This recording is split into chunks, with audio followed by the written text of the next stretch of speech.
साहेब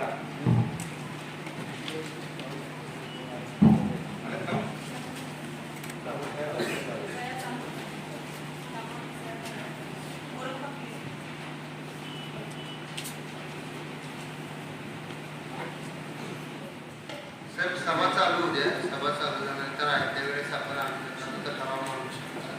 काही त्यावेळेस हार्दिक स्वागत करतो. बघा आजच्या कामकाजाला सुरुवात करावी. आपले सांगोला तालुक्याचे आमदार आदरणीय देशमुख साहेब यांच्या वडिलांचे दुःखद निधन झाले. त्यांच्या श्रद्धांजलीचा कार्यक्रम आणि सांगोल्याचे सन्माननीय आमदार महोदयांच्या वडिलांचं निधन झालेलं आहे. त्यांनाही श्रद्धांजली वाहण्यात येत आहे. सर्वांना विनंती आहे की सर्वांनी उभं राहून श्रद्धांजली.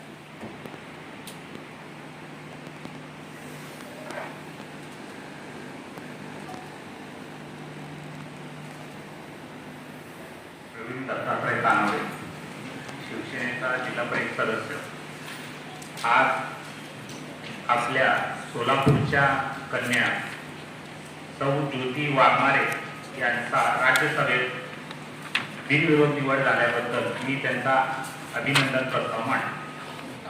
महाराष्ट्र राज्यात सोलापूर जिल्हा पहिला क्रमांक आला. त्याबद्दल महाराष्ट्र राज्याचे लोकप्रिय मुख्यमंत्री माननीय देवेंद्रजी फडणवीस साहेब यांच्या शुभ हस्ते माननीय श्री कुलदीप जंगम साहेब, मुख्य कार्यकारी अधिकारी जिल्हा परिषद सोलापूर यांचा गौरव करून त्यांना प्रशस्तीपत्र देण्यात आला. त्यामुळे जिल्हा परिषदचा मान उंचावलेली आहे. त्यामुळे त्यांचा अभिनंदन ठराव घेण्यात यावा. तसंच सोलापूर जिल्हा परिषद सर्व सदस्यांची सर्व समित्यांवरती बिनविरोध निवड झाली. या सदस्याच्या बिनविरोध निवडीसाठी विशेष परिश्रम केल्यामुळे श्री कुलदीप जंगम साहेब CEO, तत्कालीन कार्यकारी अध्यक्ष अधिकारी यांना अभिनंदनचा ठराव घेण्यात यावा. अवलोकनार्थ सादर करणे. जाफर मॅडम हे अवलोकनार्थ सादर करीत आहेत. आपले जिल्हा परिषदेचे स्वउत्पन्नाच्या खर्चाचे 2025 सुधारित आणि 26-27 मूळ अर्थसंकल्पाला मान्यता देण्यात आलेली आहे. आज आपण आपल्या पहिल्या सर्वसाधारण सभेच्या समोर हे जे बजेट आहे ते अवलोकनार्थ सादर करत आहोत. याच्यामध्ये आपल्याकडे जिल्हा परिषदेकडे एकूण जमा जी होणार आहे 26-27 मध्ये ती अंदाजित जमा आहे 45.92 कोटी आणि त्यामधून आपण खर्च जो अपेक्षित केलेला आहे तो 45.83 कोटी इतका 8.92 लक्ष इतका शेती आपण बजेट मांडलेला आहे. याच्यामध्ये थोडक्यात डिपार्टमेंट वाईज मी तरतुदी सांगते. आपले जे अप्रशासन आहे म्हणजे पदाधिकारी प्लस सामान्य प्रशासन विभाग यांना आपण 5.25 लक्ष इतकी तरतूद ठेवण्यात आलेली आहे. त्याच्यानंतर सामान्य प्रशासन म्हणजे ग्रामपंचायत विभाग यांना 2.25 लक्ष इतकी तरतूद ठेवलेली आहे. वैद्यकीय म्हणजेच आरोग्य विभाग यांना 5 कोटीची तरतूद ठेवलेली आहे. त्याचबरोबर शिक्षण विभागासाठी 5.33 लाख इतकी तरतूद ठेवलेली आहे. महिला व बालकल्याण विभागासाठी 3.25 लक्ष. त्याचबरोबर ग्रामीण पाणी पुरवठा यांच्यासाठी 2.96 लक्ष. कृषी विभाग यांच्यासाठी 3.85 लक्ष. पशुसंवर्धन 3.20 लक्ष आणि समाज कल्याण 4.72 लक्ष. पाटबंधारे म्हणजेच लघु पाटबंधारे विभागासाठी 1.5 कोटी आणि बांधकाम विभागासाठी 8.50 लक्ष असे एकूण एकत्र 45.83 कोटी इतके आपण बजेट मांडलेले आहे. वैयक्तिक योजनेकरिता मुदतवाढ मिळण्याबाबत समाज कल्याण अधिकाऱ्यांनी हा विषय ब्रीफ करावा. 25-20% समाज कल्याण व 5% दिव्यांग कल्याण जिल्हा परिषद सेस निधी अंतर्गत जे लाभार्थी निवड झाली होती आणि त्याचा निधी पंचायत समितीवर वितरित करण्यात आला आहे. मात्र मार्च 2026 अखेर सर्व लाभार्थ्यांना लाभ मिळाला नसल्या कारणाने या आर्थिक वर्षामध्ये निधी खर्च करण्यासाठी मुदतवाढ मिळण्याबाबत हा विषय आहे. एकूण 25-26 मध्ये समाज कल्याण विभागाची 1,29,46,000 रुपये निधी वितरित करण्यात आला होता. त्यापैकी पंचायत समिती स्तरावरती 81,69,698 रुपये खर्च झालेला आहे. तर 47,76,302 हे प्रस्ताव लाभार्थ्यांचे प्राप्त नाही. त्याच पद्धतीने दिव्यांग कल्याण 1,75,39,49 पैकी 1,24,38,45 रुपये खर्च झालेला आहे. लाभार्थ्याचे प्रस्ताव 51,35,205 रुपये याचे अप्राप्त आहे. तरी या येणाऱ्या आर्थिक वर्षामध्ये निधी खर्च करण्यास परवानगी मिळण्याबाबत सर्वांनाच विनंती.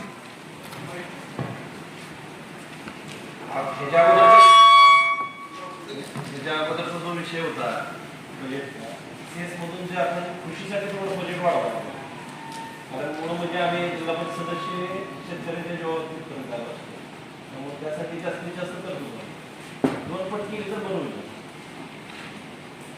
3 कोटी 82 लाख म्हणला ना 85 त्याच्याकडे तुम्ही जास्तीत जास्त करा तुम्ही कमी जास्त दुसरे कुठे पण करा कृषीला परत जास्त करा बाकीचे इतर योजनेतले कमी केले तर चालतील पण कृषीचे 7 कोटीपर्यंत वाढवा. हां दुप्पट झालं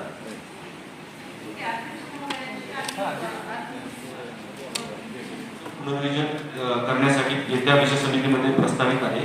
त्या अनुषंगाने प्रस्तावानंतर त्या समितीच्या पुनर्विजनानंतर येत्या GB मध्ये येत्या सर्वसाधारण सभेमध्ये शिफारसीसह प्रस्ताव ठेवण्यात येईल. तोपर्यंत हा विषय स्थगित ठेवण्याबाबत सभागृहास विनंती. बाईक देतोय त्यामध्ये केसमधून देतो बरोबर आहे मग आमच्या सदस्यांच्या शिफारसीनुसार झालं तर करू सध्या आपण हाच विषय या योजनेस मान्य केला नाही पण आता तो विषयाला शिफारस घेऊन शिफारसीनुसार उद्या आमच्या सदस्यांना समाज कल्याण समितीला पण आता तो विषयाला विषय लक्षात आला का? या योजनेसाठी आपण मान्यतेस्तव ही योजना जी आहे या योजनेचे लाभार्थी समाज कल्याण समिती ठरवेल त्याप्रमाणे होईल आणि आपल्या लाभार्थी ठरवायला सदस्यांना अधिकार द्या असं म्हणतोय शिफारस सगळे विचारार्थ घेतले जातील आपल्या सूचना सगळ्यांच्या विचारार्थ घेतल्या शासन परिपत्रक 9 जानेवारी 2012 नुसार या इमारती निष्कासित करण्यासाठी जी सर्वसाधारण सभेची मान्यतेची गरज असते त्या अनुषंगाने माढा तालुक्यातील मौजे बेंबळे येथील ग्रामपंचायत कार्यालय, माढा तालुक्यातील पिंपळकुटे येथील जुने ग्रामपंचायत वाचनालय, अक्कलकोट तालुक्यातील चपळगावाडी शाळेच्या आवारातील जुने ग्रामपंचायत कार्यालय, अक्कलकोट तालुक्यातील दर्शना गावातील डॉक्टर बाबासाहेब आंबेडकर नगरमधील समाज मंदिर, अक्कलकोट तालुक्यातील दर्शनामधील जुनी जीतो उर्दू शाळा याचे 5 प्रस्ताव आपल्याकडे निर्लेखनासाठी प्राप्त आहेत. त्याचा स्ट्रक्चर ऑडिट झालेला आहे. त्या अनुषंगानं विनंती आहे की या 5 इमारती निर्लेखनास परवानगी मिळेल. प्रत्येक जिल्ह्यात योजना बाह्य रस्ते असतात ज्याला नंबर नसतो परंतु त्याला नंबर मिळाल्यानंतर आपण त्यांना निधी DPDCच्या माध्यमातून किंवा सरकारकडून देऊ शकतो. अशा पंढरपूर मधले 10 किलोमीटरचे रस्ते आणि माळशिरस मधला 1.5 किलोमीटरच्या रस्त्याचा प्रस्ताव माझ्याकडे आला होता. लोकप्रतिनिधींनी सुचवला होता, निकषामध्ये बसत होता आणि शासन निर्णय 4 डिसेंबर 2023 नुसार या रस्त्यांना सर्वसाधारण सभेची मान्यता घेणं आवश्यक आहे. त्यामुळे ही मान्यतेसाठी मी हा प्रस्ताव ठेवला. मान्यता मिळाल्यानंतर आपण उपविभागाकडे पाठवू आणि या रस्त्यांचे डिटेल प्रस्ताव आपण ग्रामानंदसाठी जी कुलकर्णी साहेबांनी केलं आमच्याकडे मिसिंग लेनच्या भरपूर समस्या आहेत. या तिथं कार्यरत असणाऱ्या JE साहेब असतील यांनी 1 किलोमीटरच्या 5 किलोमीटरच्या रस्त्याची ग्रामाला नोंद घेताना 1 किलोमीटरची घेतली. मिसिंग लेनच्या भरपूर केसेस आहेत त्या पण या ग्रामामध्ये नव्याने मिसिंग लेनची समस्या सोडवण्यात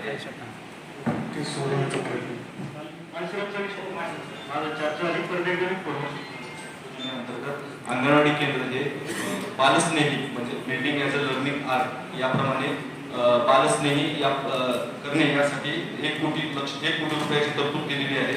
तर सदर योजनेस प्रशासकीय व तांत्रिक मान्यता देण्यासंदर्भात सभागृहात सांगितलं आणि तालुका सांगितला तर पत्रकारांना आणि सगळ्याला माहिती होईल की आपण कुठल्या तालुक्यातून प्रतिनिधित्व जागा उपलब्ध असणाऱ्या 346 अंगणवाडी केंद्राचा व 232 दुरुस्तीसाठीच्या केंद्राचा आराखड्यामध्ये समावेश करण्याबाबत सभागृहास विनंती.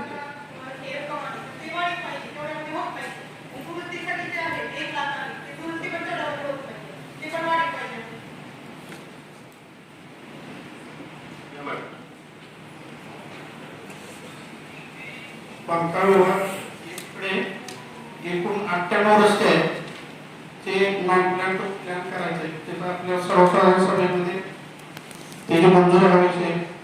98 रस्त्याची लांबी 319 किलोमीटर सर्वसाधारण सभेचा ठराव करत असताना पहिल्यांदा सुरुवातीला प्रोसेस अशी होती की 100 रुपयाच्या स्टाफवरती सहमतीपत्र घेत होते आणि तुम्ही आता बक्षीसपत्र मागताय बक्षीसपत्र कोण देणार नाही. मूळची जी प्रोसेस होती 100 रुपये स्टाम्पवर त्याच पद्धतीने झालं तर नॉन प्लॅनचं प्लॅन होतील नाही तर आम्हाला होणार नाही. महत्वाचा विषय अध्यक्ष महोदय आपल्याला जी आर प्रमाणे आणि आपलं नशीब आहे की आपल्या राज्याचे ग्रामविकास मंत्री आपले जिल्ह्याचे पालकमंत्री त्यांना आपण निवेदन दिलं तर हा विषय मान्य आहे आणि हा विषय सिरियस घ्यावा नसेल तर मला 5 वर्षामध्ये आम्ही कुठल्या रस्त्यावर काम करायला प्रश्न बक्षीसपत्र होत आपल्या विषय आला म्हणून बोलतो की ग्रामपंचायतला जो आराखडा तयार होतो त्या ग्रामपंचायतच्या आराखड्यामध्ये जिल्हा परिषद सदस्य आणि पंचायत समिती सदस्यांचा विचार घ्यायला पाहिजे. ग्रामपंचायतला आराखडा होतोय त्याच्यात आमचा विचार नसला तर आम्ही निधी कुठे लागणार.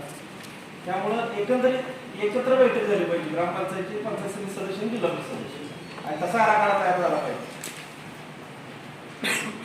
आपला आराखडा ठीक आहे पण आराखड्याचा विषय आला म्हणून तो विषय घेतो. ही महत्वाचा विषय खाली ग्रामपंचायत आणि अध्यक्ष महोदय खाली सूचना गेल्या पाहिजे.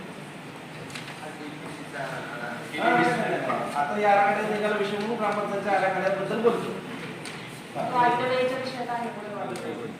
आता आम्ही कसं वाचणार आम्हाला माहित नसते माझ्यासारखं काही माहित नाही पुढे काय येणार आहे माहित काय मी बुकलेट आहे एवढं मोठं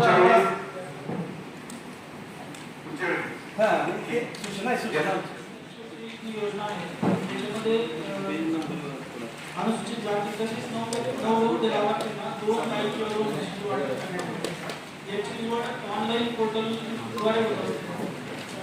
तरी या खर्चास प्रशासकीय तरतूद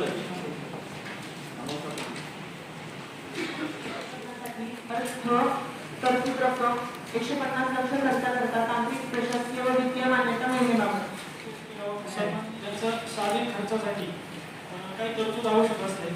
शासन निर्णय 2010 प्रमाणे आपण दवाखान्यामध्ये सेवा शुल्क जमा करत असतो. देणाऱ्या प्रत्येक सेवेला मी सेवा शुल्क निर्धारित केलेले आहे त्याप्रमाणे जमा झालेली सेवा शुल्काची रक्कम जी अंदाजे 150 लक्ष रुपये एवढी आहे. तर याच्यामधून आपण यंत्रसामुग्री उपकरणांची दुरुस्ती, अत्यावश्यक औषधांची खरेदी, लेखन सामग्रीची खरेदी, वीज, पाणी, दूध इत्यादींची अदायगी, तसेच वाहतूक देयके म्हणजे औषध वगैरे वाहतूक करण्यासाठी जे देयके लागतात ही सगळी हा सगळा दवाखाना सर्व साधी पद्धतीने होत असतो. तर या खर्चास प्रशासकीय तांत्रिक तसेच वित्तीय मान्यता व्हावी ही नाही. आयटमचा विषय आता या ठिकाणी पशुसंवर्धनचा निघाला. त्याच्यात माढा तालुक्यातील पशुवैद्यकीय दवाखान्यातील परिचारकांच्या बदल्या केलेल्या आहेत आणि माढा तालुका हा माझा संपूर्ण दुग्ध व्यवसायावरती अवलंबून असलेला तालुका आहे आणि ह्या तालुक्यामध्ये लवून 7 गावे 11,000 पशुधन आहे. माढा 8 गावे 6,000 पशुधन आहे. तुळशी 6 गावे 7,000 पशुधन आहे. वाकाव 8 गावे 5,000 पशुधन आहे.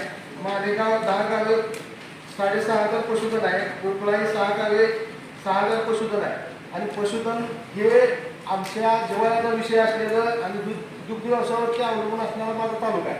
आणि ह्या तालुक्यातल्या दवाखान्यांमध्ये परिचारकच्या ज्या बदल्या झाल्या ती संपूर्ण जागा रिक्त आहे.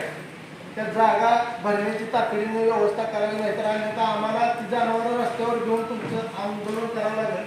अशा पद्धतीची परिस्थिती तालुक्याची निर्माण आहे. परिचारकांची एकही तिथं उपस्थिती नाही आहे.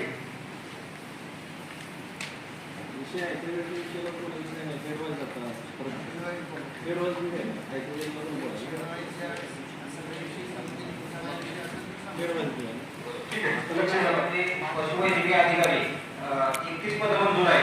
भरलेली पद 13 आहेत आणि 18 रिक्त आहेत. कसं काम करायचं? शेतकऱ्यांनी कुठं जायचं?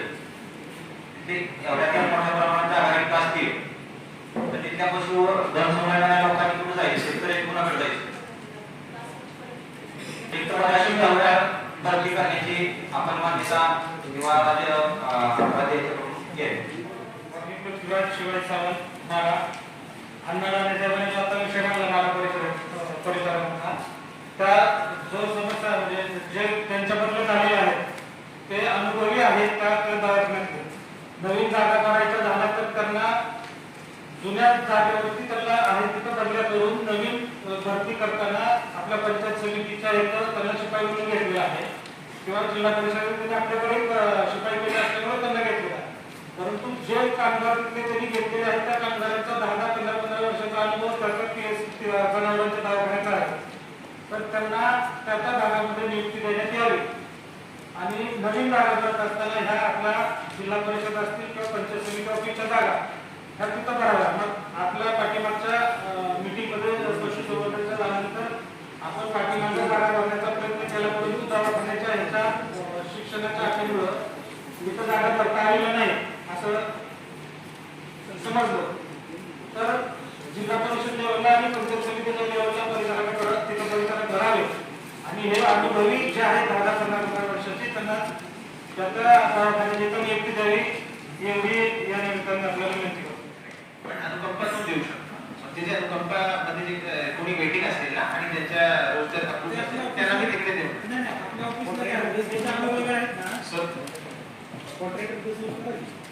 माझ्याकडे सांगोला तालुक्यात जनावरांचा बाजार सगळ्यात मोठा पडतो. सांगोल्यामध्ये सुद्धा नाही पशु एक मिनिट आपण मालकाने आता सांगितल्याप्रमाणे महत्वाचं नाही की आपल्या जिल्ह्यामध्ये अनेक विभागामध्ये जागा रिक्त आहेत.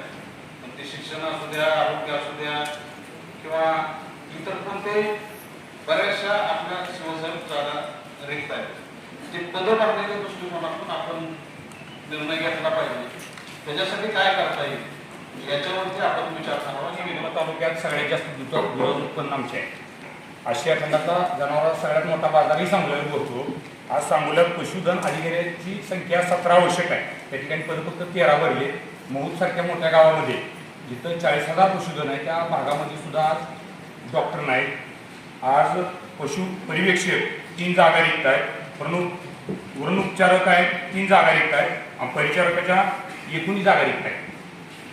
आणि एका डॉक्टरला 40-40 किलोमीटरची 2-2 आरोग्य केंद्रावरती पशुधन अधिकाऱ्याला जावं लागतं. प्रचंड वाईट अवस्था आहे आणि लोकांचं प्रचंड हाल होते. आणि सगळ्यात जास्त दूध उत्पन्न असणारा भाग आहे आमचा. वेळेत लशी उपलब्ध होत नाही आणि डॉक्टर आणि जनतेचा कुठेही तर सुसंवाद राहिला नाही पशुधन विभागामध्ये. या गोष्टीकडे आपण लक्ष द्यावं नाही. मध्ये 18 जागा रिक्त आहेत. जेवढी मागच्या वर्षी आम्हाला तेवढी भरती केली आहे. 149 लोक भरले आता पुढच्या याच्यामध्ये भरू.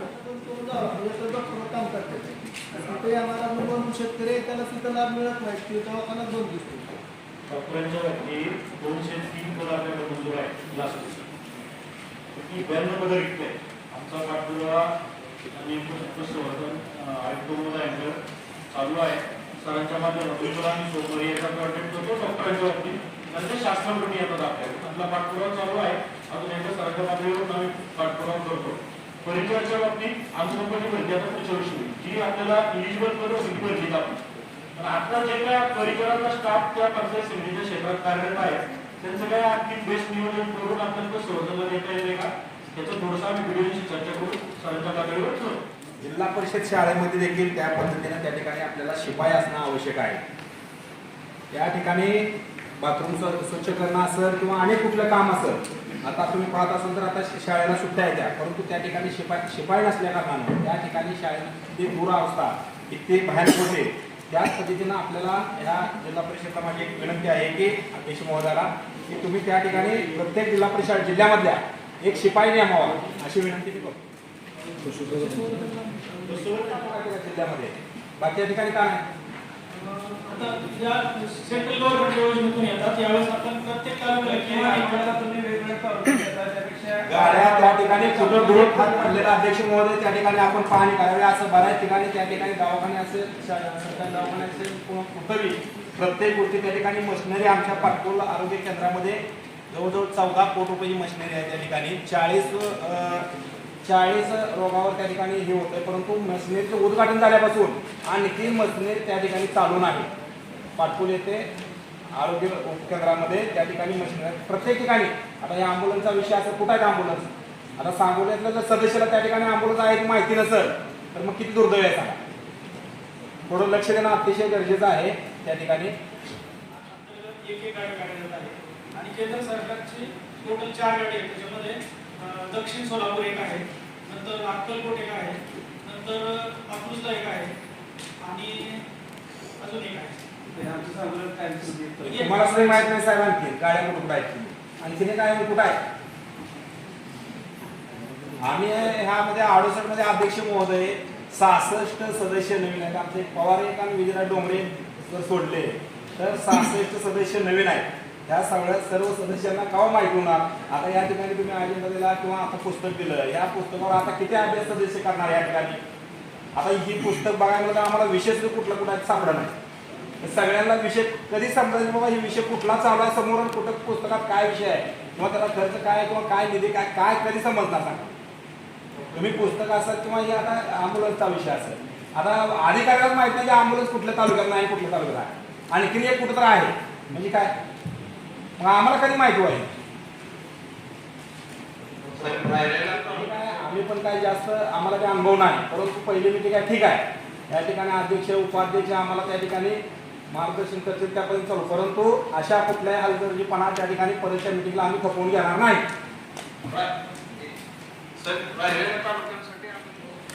ॲम्ब्युलन्स देण्याचं शासनाचं धोरण आहे, परंतु आताच विभागाची पुनर्रचना झाली.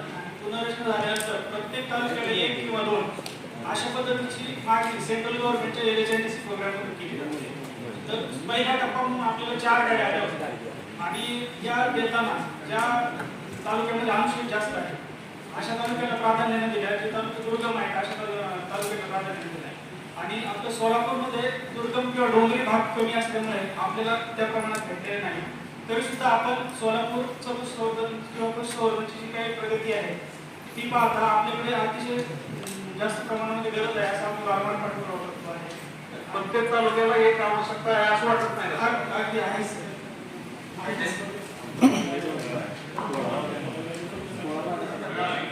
आणि आपण शासनाकडे त्याची मागणी करतो.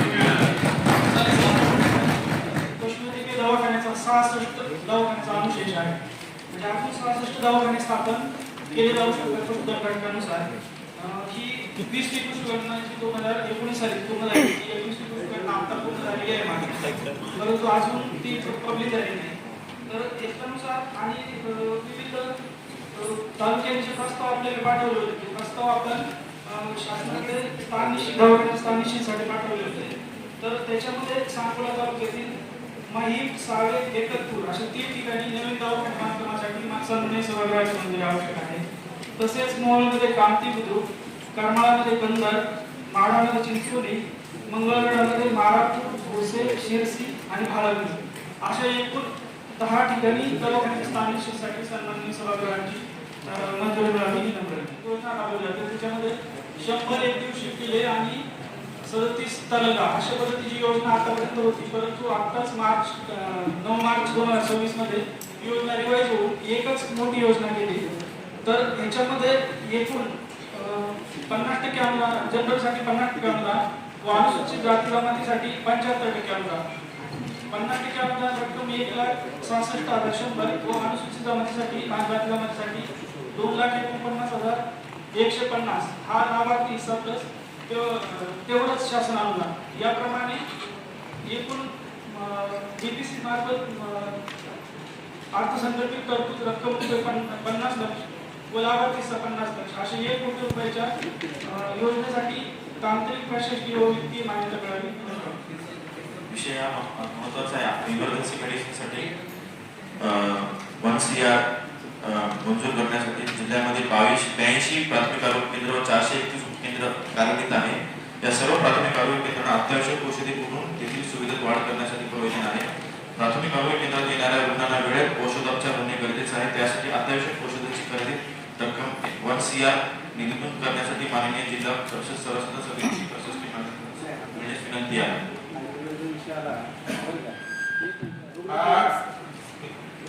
अध्यक्ष महोदय, हा अतिशय महत्त्वाचा विषय आहे.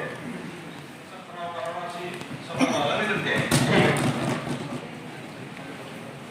अध्यक्ष महोदय, सरकारी अध्यक्ष, मी पंढरपूर तालुका भोसे गटातून माझ्या मतदारसंघातील मौजे भोसे येथे 16,000 लोकसंख्येचे गाव असून त्या गावात अजूनही प्राथमिक आरोग्य केंद्र झालेले नाही. जर का प्राथमिक आरोग्य केंद्र असतं तर माझ्या गावात कोरोना महामारीमुळे 120 लोकांचा मृत्यू झाला नसता. त्यात दुर्दैवाने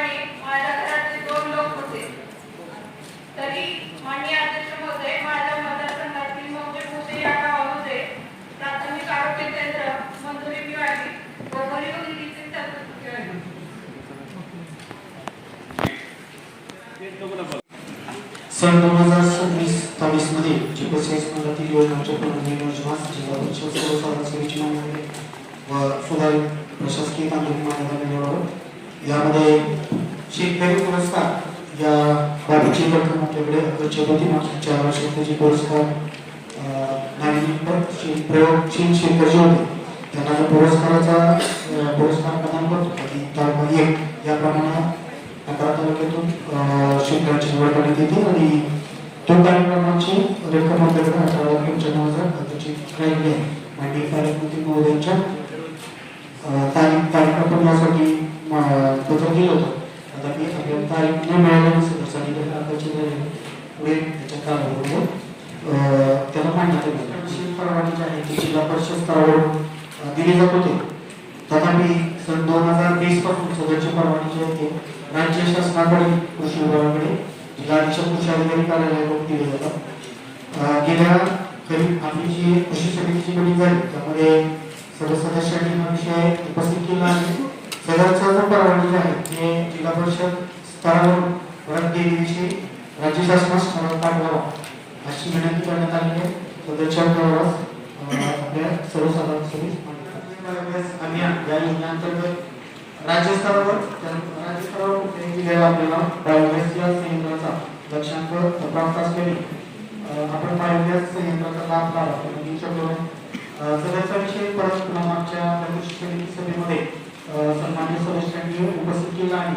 राज्य स्तरावर परत पुन्हा हा लक्ष्यांक प्राप्त करण्याकरिता ठराव करण्याबाबत विनंती केली आहे आणि सदरचा ठराव करून राज्य शासनास सर्व लाभार्थ्यांना हा लाभ मिळण्याकरिता सदरच्या लक्ष्यात परत आपल्याला मदत करण्याची ठराव करून राज्य शासनास पाठवावा अशी विनंती केली आहे. पण खर्चाचा विषय असतात ते 1 वर्षाकरता वापरता येत नाही. पण उशीर आल्यावर ते पैसे देता येत नाही. त्यामुळे काय रुपयात येतात आणि त्यांनी मागणी केल्यानंतर 1 वर्ष झाल्यामुळे आपण त्यांचा प्रस्ताव ठेवतो. आणि सन्मान्य सभागृहाला विनंती की आदरणीय अध्यक्ष महोदय, सन्माननीय सभागृह, आपल्या सोलापूर जिल्हा परिषदेच्या वतीनं 10वी नंतरच्या शिक्षणासाठी मुलं जे आहेत त्यांच्यासाठी जवाहरलाल नेहरू वसतिगृह चालवलं जातं. पार्क चौक या ठिकाणी वसतिगृह आहे. तर या वसतिगृहाच्या देखभाल, स्वच्छता आणि साफसफाईच्या कामासाठी बांधकाम विभाग क्रमांक 1 यांच्याकडून आमच्याकडे अंदाजपत्र प्राप्त झालेलं आहे. ते जून 2026 ते मे 2027 या एका वर्षासाठी 17,61,238 रुपयाचा अंदाजपत्र प्राप्त झालेला आहे. त्याला प्रशासकीय मान्यता मिळण्याची सभागृहाला विनंती आहे. वसतिगृह आहे गेली 3 वर्ष झालं कोरोनाच्या काळापासून ते बंद आहे. ते कशासाठी बंद आहे शिक्षणाधिकारी साहेबांनी सांगावं. पंढरपूर येथील वसतिगृह जे आहे ते कोविडच्या कालावधीपासून बंद आहे. वस्तुस्थिती आहे त्या ठिकाणी दुरुस्तीची जी कार्यवाही आहे आणि तिथे प्रवेशाची जी मागणी आहे ती आपल्याकडे मागील 2 वर्षभरापासून तालुका किंवा इतर प्राप्त झाली नाही. म्हणून त्या ठिकाणी आपण खर्च केले नाही. यावेळेला जर आपण मान्यता केली तर आपण त्या प्रवेशाची अर्जापासून कार्यवाही करू. आजच्या सभेमध्ये ठराव करावा आणि येत्या शैक्षणिक वर्षामध्ये ते वसतिगृह चालू करण्यासाठी आपण प्रयत्न करावा. त्याच्यासाठी लागणारी जी तरतूद आहे ती आजच्या सभेमध्ये ठराव करावा आणि तात्काळ त्या वसतिगृहासाठी निधी मंजूर करावा ही विनंती. सन्माननीय सदस्यांना विनंती आहे, विषय तो वाचन होऊ द्या. वाचन झाल्यानंतर प्रश्नोत्तराच्या काळात तुम्ही प्रश्न विचारा.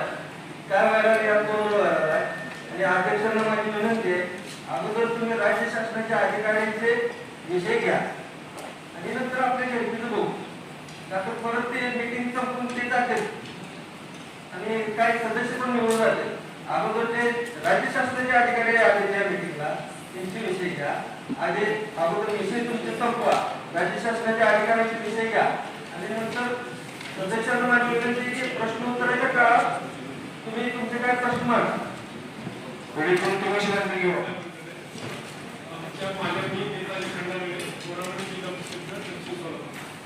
माझ्या मतदारसंघात जवळजवळ 20 काळजी आणि काही वस्ती आहेत. माझा मतदारसंघ सर्व काळज्या वस्त्यांमध्ये विभागलेला आहे. त्या ठिकाणी सर्व शाळा 1ली ते 4थीच्या छोट्या शाळा, 1ली ते 4थी परत 3 शिक्षक शाळा तर त्यामध्ये जवळ 80% शाळांमध्ये 20 शाळांमध्ये जवळजवळ 15-16 शाळांमध्ये एक शिक्षक किंवा काही शाळांमध्ये एक पण शिक्षक नाही. त्याच्यामुळं किती शाळा बंद असल्यासारख्याच आहेत. तर त्या शाळेवरती 2 शिक्षक वेळेवर मिळाले असेल समाज अध्यक्ष मदत करेल. धन्यवाद. संत शिरोमणी सावता मागास समाजामध्ये कारण विविध विकास कामासाठी घोषवादन करण्याचा प्रस्ताव माननीय जिल्हाधिकारी सोलापूर यांना 12/5/26 रोजी सादर करण्यात आला. तरी घोषवादन करण्यासाठी सर्वसाधारण सभेची मान्यता मिळाली. इमारतीच्या आवश्यक दुरुस्ती व नूतनीकरणासाठी कामासाठी 1 कोटीची आवश्यकता आहे.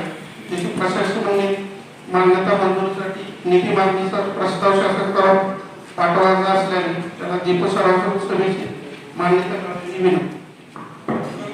2022-23-24-25-26 प्रशासन कालावधीत रोखून ठेवलेला जो निधी होता तो आपल्याकडे 85,70,00,000 प्राप्त झालेले आहे. त्या वर्षामध्ये जे विकास आराखडे होते प्रशासन कालावधीमध्ये आपण बनवलेले आहे ते ग्रामस्वराज साईटमध्ये अपलोड केलेले आहे. तरी आता सध्याची स्थानिक गरजा आणि इतर कामे आणि सर्व सभागृहाचे त्यातील सूचना लक्षात घेता यामध्ये आपल्याला पुरवणी आराखडा तयार करायचा आहे. पुरवणी आराखड्याला अपलोड करण्याबाबत सर्वसाधारण सभेची मंजुरी मिळाली. खाली देतो ग्रामपंचायतला त्याचं आराखडा तयार केल्यानंतर आराखड्याप्रमाणे आपल्या जिल्हा परिषदेला टेंडर व्हायला पाहिजे. मला माझ्या विषयावर धरून त्याला 1.5 कोटी रुपये आले तर 1.5 कोटीची कामं मी मंजुरीला दिली, पत्र दिलं तर तिचं टेंडर जिल्हा परिषदला व्हायला. कारण जिल्हा परिषद गटामध्ये एखादी दुसरी ग्रामपंचायत माझी नसते मग त्या गावाला मी देत नाही. म्हणजे समजून घ्या मी तर ज्या गटातून निवडून आलो त्या सगळ्याच ग्रामपंचायत माझ्यावर होते. मी पैसे मी दिलेले खाली खर्च पडले तर त्याला मला श्रेय घेता येणार नाही. या 15 सगळे टेंडर आपल्या जिल्हा परिषदेला जाणार.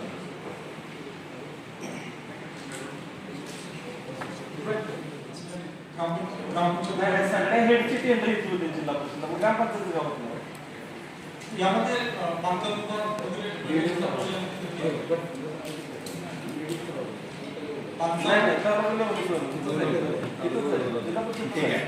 यामध्ये जी कार्यान्वयन यंत्रणा असेल प्रशासकीय मान्यता समजा एखाद्या दिवशी बांधकामचा आहे तर त्यामध्ये बांधकाम पाणी पुरवठा असेल तर पाणी पुरवठा विभाग ज्याच्या विभागाचा तो विषय असेल जी कार्यान्वयन यंत्रणा असेल त्या केंद्र करण्याबाबत आपल्या स्तरावर बैठक घेतली.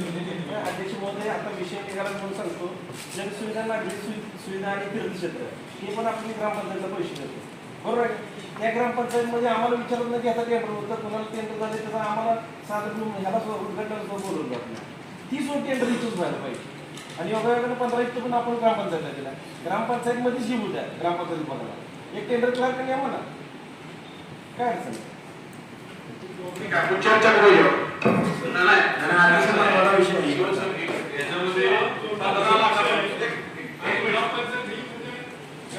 जमीन लेवलची संस्था आहे त्या संस्थेला अधिकार जास्तीत जास्त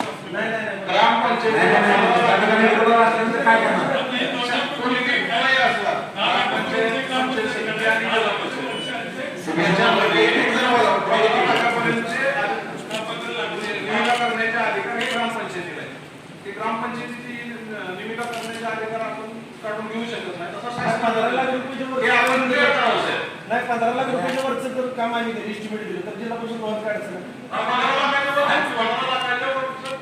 जिल्हा परिषद लेवलला केलं तरी काय अडचण नाही. चालतंय ना. 10 लाखाच्या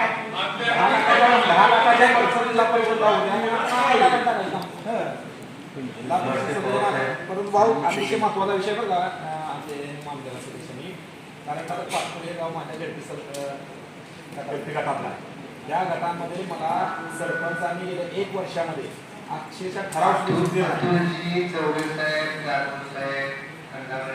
आपण सगळे मिळून बसून मार्ग मला एक वेगळं सुचवायचं आहे. आपण जिल्हा परिषद सदस्य सर्व गावाचे सर्व नागरिकांचे आहोत त्यामुळे ग्रामपंचायत विरोधात आहे किंवा हे असं करण्यापेक्षा प्रत्येक गावाला आम्हाला निधी द्यायला पाहिजे.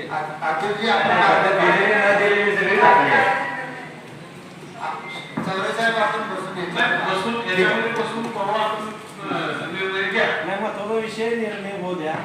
नाही अतिशय महत्त्वाचा विषय. आणि वाटप कसं होणार आहे याचा पण आम्हाला थोडं हे दिलं तर आम्हाला लोकांना सांगता येईल खाली बाबा कशा पद्धतीने निधी देणार आहे आपण तिथं. कारण आता 85 कोटी रुपये आपल्या गेल्या मागील 3 वर्षाला आलेले आहेत 15 युक्त. त्या पद्धतीने कसं सदस्यांना वाटप होणार आहे कशा पद्धतीने देणार आहे त्याचा पण खुलासा होतो.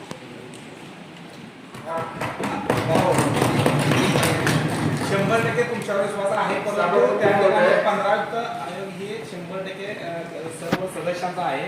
तर त्या पद्धतीनं सर्व सदस्यांना प्रत्येकांना सामावून घेऊन प्रत्येकांना म्हणजे डिवायडेशन करून समान निधी वाटप व्हावा एवढी आमची विनंती. निवडून आलं आम्हाला सदस्यपदी निवड देताना तुम्ही कमिटीवर घेताना विश्वासातच घेतलं नाही. डायरेक्टली आमची नावं डिक्लेअर केली गेली. आम्ही जिथं काम करायला इच्छित होतो तिथं दिलंच गेलं नाही. मग आमचं आता दुखणं तुम्हाला अशा ह्या पद्धतीनं तर मांडणं गरजेचं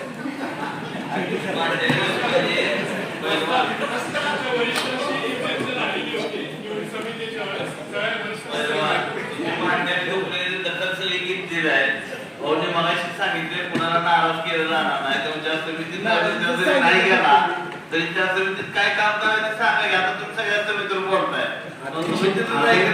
अध्यक्ष महोदय ही मीटिंग निधी वाटप व्यवस्थित झाल्यानंतर पुढे मीटिंग व्यवस्थित होणार आहे. तुम्ही सगळ्या सर्व सदस्यांना आम्ही म्हणत नाही सर आमचा भावावर विश्वास आहे तुमच्यावर विश्वास आहे अध्यक्ष महोदय आणि शिवसाहेबांवर सर्वांवर विश्वास आहे. निधीचं वाटप हे सर्वांना समान व्हावा. कारण आता 15 युक्त आयोग हे सर्व सदस्यांचा आहे त्यामुळं व्यवस्थित व्हावा ही आमची विनंती. लक्षात घेता माझी अध्यक्ष महोदयांना विनम्र विनंती आहे की आपण पुढच्या विषयाकडे आणि महत्त्वाच्या विषयांकडे लक्ष केंद्रित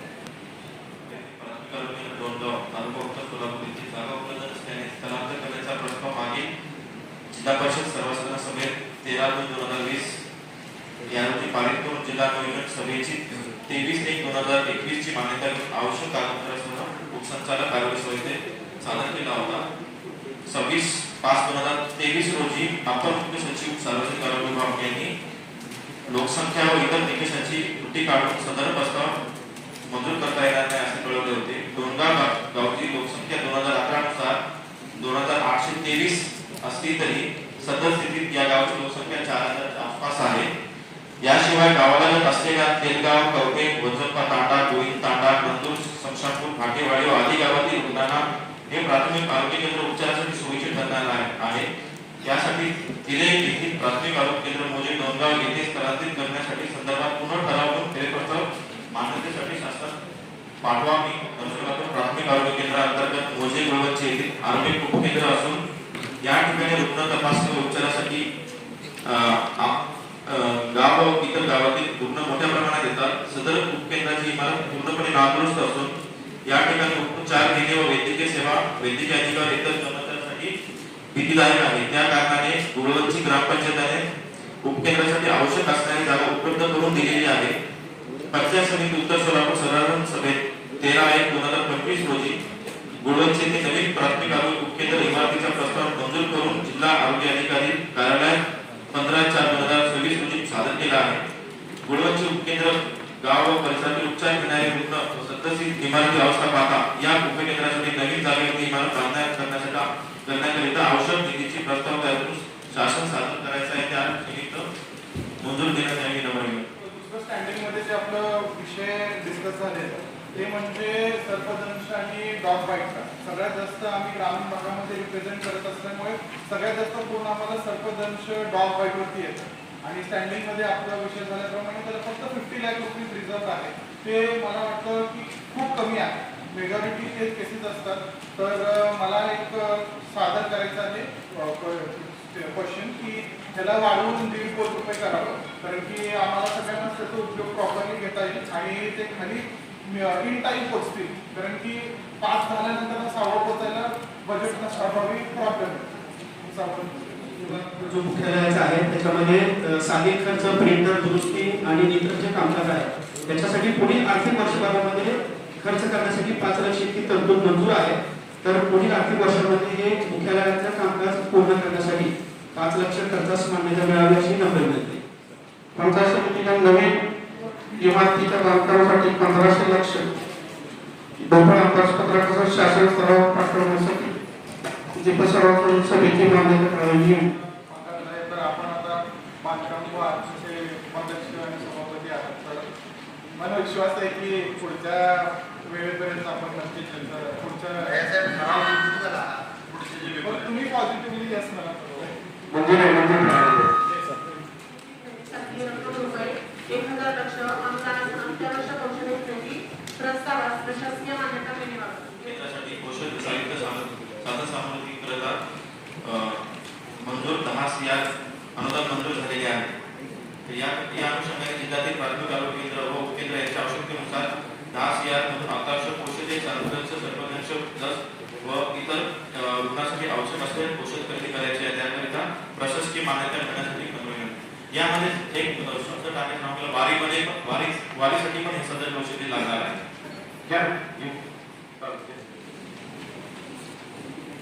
सोलापूर जिल्ह्यातील आरोग्य विभागाकडे 26-27 मूळ अंदाजपत्रकावर जिल्हास्तर तालुकास्तर या स्तरावरती 20 दूरध्वनी पाणी व इंधन या राष्ट्रीय कुटुंब कल्याण शस्त्रक्रिया सर्जन वाहन अनुदान रक्कम 1,25,00,000 रुपये जिल्हा परिषद सेसवर तरतूद करण्यात आलेली आहे. सदर रक्कम जिल्हास्तर तालुकास्तर खर्च करण्याकरिता वितरित करण्यासाठी माननीय जिल्हा परिषद सर्वस्तर सभेची मान्यता आवश्यक असल्याने 1,25,00,000 जिल्हास्तर तालुकास्तर प्राथमिक आरोग्य केंद्र उपकेंद्र स्तरावर वितरित करण्याकरिता व खर्च करण्यासाठी जिल्हा परिषद सर्वस्तर सभेची मंजूर मिळावी. तर प्रत्येक बेडला एक डेटा पाहिजे म्हणजे एवढं तर मिनिमम रिझर्व हवं आहे. कारण की काय होत आहे जर वीज बिलला जास्त गेलं तर इव्हेंच्युअली पेट्रोल डिझेलला ॲम्ब्युलन्सला फ्यूल राहत नाही किंवा वाईस वर्षा होतं. तर मला ही रिक्वेस्ट असेल आजच्या टीमला की प्रत्येक गोष्टीमध्ये रिझर्व ठेवावं आणि मंथली प्लॅनिंग प्रमाणे करावं.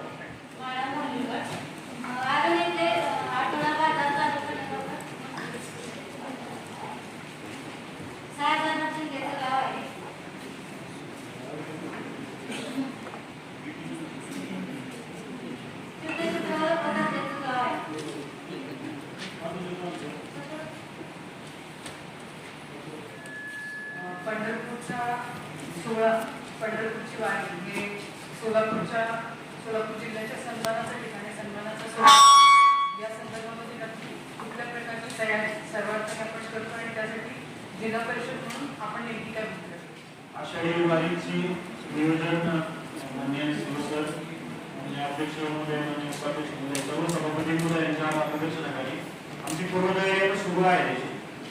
आपल्याला जे आपले जे मुक्काम आहेत किंवा विसावे त्या ठिकाणी आपण जे राहायची व्यवस्था करतो पॅडलॉर करतो किंवा जर्मन हँडल करतो मोठे. त्याच्यानंतर आपल्या वारकऱ्यांसाठी कुटुंबाची व्यवस्था आपण करत असतोय. पिण्याच्या पाण्याची व्यवस्था करत असतोय. स्नानगृहाची व्यवस्था महिलांसाठी खास करतो आपण जिल्हा परिषद मार्फत किंवा ग्रामविकास विभागामार्फत. त्यानंतर सगळ्यात महत्त्वाचं म्हणजे शौचालयाची व्यवस्था करतो. आणि आपल्याला सगळ्यांना माहीत आहे की बऱ्याच वारकऱ्यांना मोबाईल असतात आणि चार्जिंगची वगैरे सोय त्याची करतो. नंतर आपण मेडिसिन ऑन व्हील जो आरोग्य विभागाचा उपक्रम आहे तो राबवतो. सफाई करतो. समजा एक मुक्काम झाल्यानंतर आपली टीम सफाईला जाते. वारी जशी पुढे जाईल तशी साफसफाई करत पाठीमागे. या सगळ्या विषयांचे प्रस्ताव आपण ग्रामविकास विभागाला सादर केलेले आहे. शासनाला सादर केलेले आहे. माझ्या प्रधानी मान्य मुख्य कार्यकारी अधिकारी महोदय गेले माननीय अध्यक्ष महोदय महोदयांबरोबरही स्टँडिंग आणि त्याच्या उपाध्यक्ष महोदयांबरोबरही चर्चा आहे. त्याच्या मान्यता लवकरच येतील अशा आपण बऱ्याचशा सुविधा करतोय. या व्यतिरिक्त काही नॉन प्लॅन आणि प्लॅन रोडच्या आपल्याकडे डिमांड आलेल्या आहे. त्याचंही व्हेरिफिकेशन माझ्या स्तरावर सुरू आहे. त्याची मान्यता आपण लवकर शासनाकडून घेऊ. आपण या सगळ्या सुविधा ग्रामविकास विभाग महाराष्ट्र शासन आणि जिल्हा परिषद सोलापूर यांच्यामार्फत पुरवण्यासाठी आपलं प्लॅनिंग झालेलं आहे. फक्त आता त्याचं एक्झिक्युशन बाकी आहे. त्यावेळेस थोडी वारी लेट आहे. 1 महिना थोडं डिले आहे. जुलै 18ला वारी आहे. त्यामुळे आपण वेळेत सगळी कामं पूर्ण करू अशी अपेक्षा आपल्या सर्व सन्माननीय सदस्य पदाधिकारी आणि आमची जी अधिकाऱ्यांची टीम आहे आम्ही निश्चितच सगळी कामं व्यवस्थित पूर्ण करू अशी आम्हाला आशा आहे. अशा प्रकारे आमचं आषाढी वारीचं नियोजन. आता रश्मीजीने जो प्रश्न विचारला वारीच्या संदर्भात, वारी जे पालखी मार्ग आहे महाराजांचे पालखी येतात ते पालखी मार्गाकडे सगळे प्रशासनाचं लक्ष असते. म्हणजे आपल्या जिल्ह्यातून जे जाते गजानन महाराजांची पालखी व काय मराठवाड्यातून जे कुर्डवाडी मार्गे बार्शी मार्गाची पालखी येतात त्यांचा जसा जसा पालख्या जवळ येते मंगळवेढा कुर्डवाडी तर तो वाढत जातो आणि त्या पालखी मार्गावर संडासचे मोबाईल टॉयलेट कमी असते पण नसतेच आणि नसतेच मोबाईल टॉयलेट तरी त्या पण पालखी मार्गावर विशेष लक्ष करून मोबाईल टॉयलेटची व्यवस्था व्हावी जे ग्रामपंचायत यायच्या त्या लोकांनाही त्रास होणार नाही का ग्रामस्थांना आणि वारकऱ्यांची पण सुविधा होईल या संदर्भात आपण पाठपुरावा करावा अशी माझी विनंती आहे. सन्माननीय सभागृह आणि स्वामी आपल्या ज्या मानाच्या ग्रामपंचायत आहेत तिथे नसते ते एकामेकांना पालखी मुक्कामाला तिथे असते म्हणजे रस्त्यांची ग्रामपंचायत आहे तिथे नसते मोबाईल पाहिजे. ठीक आहे आपल्याला कुठं होते आणि त्रास त्या ग्रामस्थांना पण नुकसान करायला मोबाईल टॉयलेटची संख्या आपल्याला पाहिजे फक्त लिस्ट द्या आणि कुठे येईल. अध्यक्ष महोदय माझ्या गावामध्ये संत एकनाथ महाराजांच्या पालखी मुक्कामी असते साहेबांना माहित आहे पण ती पालखी ज्या वेळेला रेल्वे क्रॉस करून येते त्यावेळेला तिथं आम्हाला ग्रामस्थांना असेल वारकऱ्यांना असेल तिथल्या सगळ्या मंडळीला तिथून येणाऱ्या वारकऱ्यांपासून महाराजांपासून सगळ्यांना महाराजांनी रस्ता रोको आंदोलन केलेलं होतं ती पालखीला तिथून वरूनचा ब्रिज पाहिजे किंवा खालूनचा ब्रिज ती पालखी व्यवस्थित येण्यासाठी जीव मोठी धरून वारकऱ्यांना रेल्वे क्रॉस करून पुढे यावं लागते. आणि दुसरा विषय असा की सातत्यानं आपण रस्ते विकासाचं काम करत आलेलं आहात जिथं तीर्थक्षेत्र आहेत त्या तीर्थक्षेत्राला वारकरी व्यवस्थित पोहोचण्यासाठी कुर्डवाडी पंढरपूर रोडवरती बाळी आणि कुर्डूतलं एक पूल आहे त्या पुलावरती आजही गेला तर तुम्हाला बॅरिकेड लावलेलं दिसेल. सातत्यानं आठवड्यातून एकदा दोनदा तिथं अपघात होत्या अनेक लोकांचं त्या ठिकाणी ऍक्सिडेंट मध्ये मयत होत्या. बाळीमध्ये तर एकही दिवस खडा जात नसेल अशा परिस्थितीचा आहे. एवढा मोठा खर्च शासनाने त्या ठिकाणी कुर्डवाडी पंढरपूर रोडला केलेला आहे आणि तो खर्च ह्या अपघातामुळे वाया चाललेला आहे. कितीतरी लोकांचे त्या ठिकाणी मयत होत आहे. माझी आपल्याला विनंती आहे की कुर्डूतला रेल्वेचं ते गेटचं आता तुम्ही कारण सातत्यानं पाठपुरावा करून सुद्धा आजपर्यंत त्या गेटचं कुठलंही काम झालेलं नाही. एक तर वरून ब्रिज किंवा खालून कारण महाराजांचं म्हणणं आहे की तिथून वरून ब्रिज झाला पाहिजे आणि शासन म्हणतंय की खालून झाला पाहिजे परंतु खालून ज्यावेळेस तुम्ही त्याला उंची देताय त्यावेळेला त्यांच्या रथाची आणि खालून दिलेल्याची उंची बसत नाही. त्यामुळं महाराजांचं तिथं म्हणजे त्या खालून ब्रिजला ही आहे विरोध आहे. माझी विनंती असेल आपल्याला की किमान आम्हाला तिथला न्याय काय प्रविष्ट करून द्यायचा आहे ते द्या किंवा तिथं गेट करून द्या आणि नुसतं ते वारकऱ्यांपुरतं नाही तो रस्ता जवळपास म्हणजे सगळ्या पालखी मार्गाने तिथून आता पंढरपूर जवळ पडतंय म्हणून सगळी तिकडनं पैठणपासून लोक तिकडे येतात आणि त्या सगळ्या वाहनाला तिथं काहीच नाही. आता तिथं ब्रिज नाही काय नाही तिथून माघारी परत 5-7 किलोमीटर जाऊन कुर्डवाडीला वरचा घालून परत पंढरपूर रोडला लागावं लागतंय अशी तिथली परिस्थिती आहे. माझी विनंती आहे की त्याच्यावरती तातडीने कारवाई आपण काहीतरी केली पाहिजे. तर या तयारीमध्ये रस्ते असतील आरोग्य असेल स्वच्छता असेल कुठली कमतरता येऊ नये यासाठी आपण सगळी तयारी करावी. जुलै एंडला ज्या वारी येते त्याची तयारी आतापासून सुरू झाली पाहिजे. त्याच्या बाबतीमध्ये जे काही आर्थिक अधिकार आहेत अध्यक्षांना द्यावे त्याची कार्यपत्र अहवाल आम्हाला द्या आणि हा ठराव सर्वांमध्ये सर्वांनी मंजूर करावा. नंबर आपले मोबाईल नंबर सांगा. मोबाईल नंबर जे चालू असतील तेच सांगावे आणि सर्व सदस्यांचे नंबर आपण फीड करून घ्यावे आणि सदस्यांनी फोन केला तर आपण मीटिंग मध्ये असाल तर ठीक आहे नाही उचलला निदान 10 मिनिटांनी अर्ध्या तासांनी त्यांना परत फोन केला पाहिजे. अर्धा तासाने सदस्याचे येत आहे तरी सर्व HOD एक सूचना आहे की सर्वांनी आपली ओळख करून द्यावी आणि नंबर मोबाईल नंबर पण सांगावा.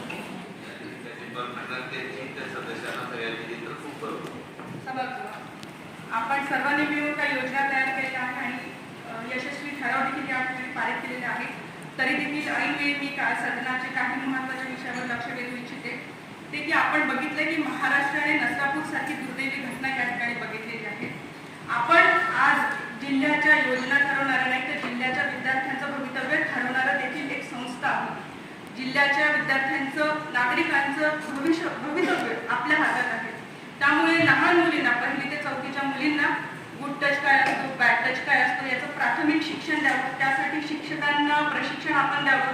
कारण आपण सगळ्यांनी बघितलं असेल की इंग्रजी माध्यमातल्या सगळ्या विद्यार्थिनींना याचं शिक्षण असतं, शहरातल्या मुलींना याचं शिक्षण असतं, पण खेड्यातल्या गरीब मुलींनी काय करावं. त्यासाठी माझी अध्यक्ष महोदय CEO साहेब आपल्याला विनंती की त्यासाठी यशस्वी एखादा ट्रेनिंग कॅम्प आपण आयोजित करावा आणि या संदर्भात CEO साहेब आपण वैयक्तिक लक्ष घालावं. दुसरा विषय, अध्यक्ष महोदय, आपल्याकडे जिल्हा परिषदेच्या साधारण 2763 शाळा आहेत आणि त्यामध्ये 1.75 लाख विद्यार्थी आहेत. आज आपण बघितले सोलापूर जिल्ह्याचं तापमान हे 43 डिग्री सेंटीग्रेड आहे.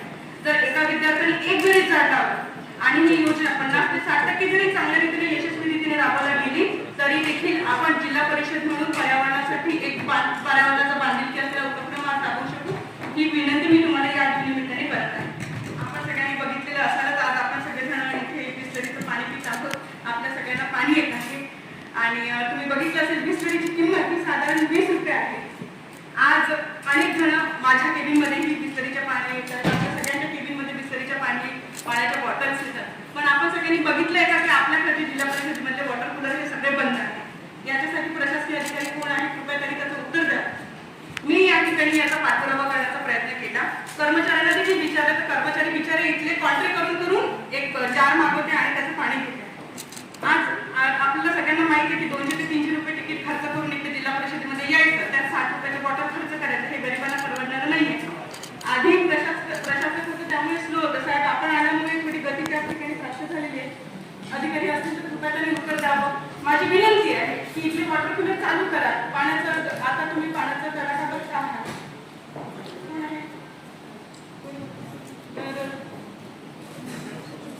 व्यवस्थापन कोणी कमी असेल तर धन्यवाद. अध्यक्ष महोदय, जसं आपल्या सभापती महोदयांनी आता म्हटलं, आपल्या शाळेचे प्रश्न आहे सभापती महोदय, ही कमिटीची इंचार्ज त्यांना एक राईट्स द्यावं की बाबा तुम्ही येऊन व्हिजिट करू नये, की बेसिक सॅनिटरी पॅड असायला पाहिजे, हँडवॉश असायला पाहिजे, आरो फिल्ट्रेशन पाहिजे, कॉम्प्युटर हे बऱ्याच स्कूल्समध्ये अध्यक्ष साहेब ते CSR मधूनच येतात, म्हणजे आपल्याला सगळ्यांना माहित असेल. तर ही व्यवस्था बघायला हवी. आणि बऱ्याच स्कूल्समध्ये जी सिटीमध्ये आहेत अध्यक्ष महोदय, की ती सिटीमधली शाळा जी आहे त्याच्यावरती भरपूर अतिक्रमण आहे. म्हणजे रात्री तिथं मद्यपान केलं जातं, पत्ते खेळले जातात, तर त्याच्यासाठी कंपाऊंड वॉल ही अशी गोष्टी जी आम्हाला सेसमधनं देतात किंवा स्वतःच्या फंडमधनं देता येते त्याच्याबद्दल पण गाईडन्स करावं. आणि मला ही इच्छा व्यक्त करतो सगळ्या बॉडीला की आम्ही सगळेजण यंग आहेत. आज सगळ्यात मला वाटतं की ॲव्हरेज एज ह्या सभागृहाचं सगळ्यात कमी आहे. तर मला एकच प्रपोजल आहे की विद्यार्थ्यांसाठी एवढं आपण करतोय तर हे करायला हवं की अतिक्रमण आणि बरेच शाळा जे बंद होत आहेत किंवा क्लोज डाऊन होतं तिथं कमर्शियल काय स्कोप आहे का, ज्याच्याने आपल्या जिल्हा परिषद ॲडेड रेव्हेन्यू मिळेल, ह्याबद्दल आपण कॉन्सन्ट्रेट केलं तर मला तेच आपल्या समोर हे कळावं लागतं. तर त्या ठिकाणी साधारण 1000 वारकरीच्या पालखीच्या असतात आणि सोलापूरच्या शहराच्या जवळ असल्यामुळे जवळ 4 ते 5,000 लोक दर्शनासाठी आमच्या गावामध्ये येतात एका दिवशी. आणि त्यांच्या मुक्कामासाठी 1000 लोकांच्या मुक्कामासाठी आमच्याकडे शेड नाही आणि कुठलीही व्यवस्था नाही. तर त्यासाठी गेल्या वर्षी आम्हाला 10 लाख रुपये दिले होते. त्यात 36-20 फुटाचा एक छोटा शेड आला. तर त्या 1000 लोकांना मुक्कामासाठी एक मोठा शेड 40 बाय 100 फुटाचा असेल. शेड कायमस्वरूपी झाला तर ती त्यांची सोय सगळी होईल. तर त्याबद्दल कारण आता मुक्काम जो होतो त्याचे 300 ते 400 लोक आमच्या गावातल्या प्रत्येकाच्या घरी राहतात. कारण ते जे वारकरी आहेत डायरेक्ट घरी तर सरळ ठरलेले लोक आमच्या गावातले लोक घरी बोलून घेतात आणि 400-500 लोकांचा मुक्काम होतो आणि राहिलेले लोक आमच्या शाळेमध्ये राहतात. त्यांच्या राहण्यासाठी एक मोठा चांगला निधी देऊन एक मोठा हॉस्टेल काय सुविधा करावी येईल. मागणी प्रार्थना प्रत्येकाच्या घरी राहतात. 400 लोक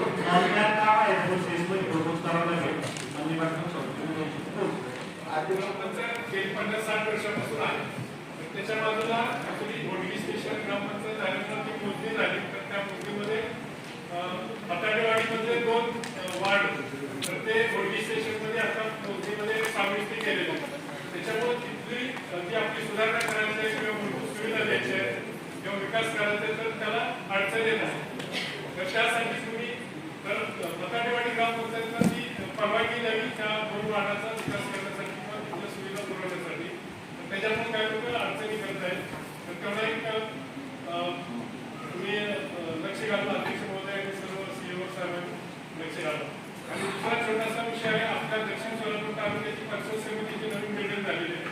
तर त्या बिल्डिंगमध्ये आता फर्निचर म्हणजे बिल्डिंग तयार रूम आहेत सगळ्या, पण तिथं फर्निचरचा शॉर्टेज आहे, व्यवस्थित फर्निचर नाही झालेलं आहे. तर ते सुविधा सगळीकडे फर्निचर झालं तर पूर्ण ऍक्टिव्ह होईल दक्षिण सोलापूर पंचायत समिती सभागृह. धन्यवाद. शाळेमध्ये बायोमेट्रिक सिस्टीम लागू होईल, हे बिल्डिंग द्यायचं आपल्याला. शिक्षक लोक काय गोष्टी शाळेमध्ये वेळेवर येत नाहीत, वेळेवर टायमिंग 10-10:30 टाइम असेल तर 11:30ला बाळाला येतात, 5:30ला शाळा सुटते. काही शिक्षक लोक प्रत्येक शाळेवरती शिक्षक लागतात, मधून एक दोन तासात येतात. त्याच्यामुळे प्रत्येक शाळेवरती बायोमेट्रिक सिस्टीम राबवावी शिक्षण सगळ्यांना माहिती आहे की जिल्हा परिषद शाळा ही गरिबांची शाळा आहे आणि जिल्हा परिषदच्या शाळेमध्ये गरिबांची मुलं शिकतात आणि अशा शाळेला जागाच नाही. माझं गाव कुरवाडी शहरामध्ये आहे. माझ्या गावातला आता सध्याला गुंता जातो 5 ते 10 लाख रुपये. शैक्षणिकसाठी जागा कोणी देत नाही. गेली जवळजवळ 20 वर्ष झालं पाठपुरावा करतो या जिल्हा परिषदमध्ये की माझ्या कुर्डू गावातील उदारी वस्तीच्या शाळेची अशा अवस्था आहे, येणाऱ्या पावसाळ्यात सगळे विद्यार्थी त्या शाळेत आणले जातील. शिक्षण अधिकाऱ्यांनी व्हिजिट दिलेलं आहे. पुढची कारवाई काय केली ती अधिकाऱ्यांनी सांगावं आणि मला ती उपलब्ध जागा कधी करून देणार का तिथली शाळा बंद करायची हा प्रश्न उपलब्ध झाला आहे. कारण जिव्हाळ्याचा प्रश्न आहे.